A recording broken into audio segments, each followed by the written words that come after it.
Gazli mineral ichimliklarni ichish foydalimi yoki zararli?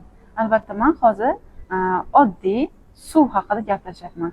Ya'ni har xil turdagi kola, fanta yoki har xil turli mojitolar haqida emas, oddiy suv, gazlangan suv haqida. O'zi mineral tarkibli suvlar qachon foydali hisoblanadi? Qachonki gazlanmagan bo'lsa. Xo'p, lekin borjomi kabi suvlar, chortoq suvlari gazlangan holatda ham mineral tarkibini saqlaydi va foydali hisoblanadi. Qachon foydali? Qachonki ana o'sha gazi bakalashkani ochganda yoki shishani ochgan paytda chiqazib yuborilsa.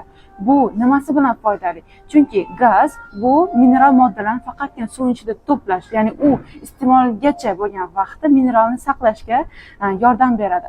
Lekin uni iste'mol qilish kerak degani emas. Demak, undan to'g'ri foydalanish uchun mineral organizm to'laligicha sifatli so'rilishi uchun, demak, bakalashka yoki shishani qopqog'i ochiladi, gaz chiqazib yuboriladi to'laligicha 10-15 daqiqada va undan keyin bemalol iste'mol qilishingiz mumkin va bu yerda siz to'laqonli minerallarni o'zlashtirgan bo'lasiz.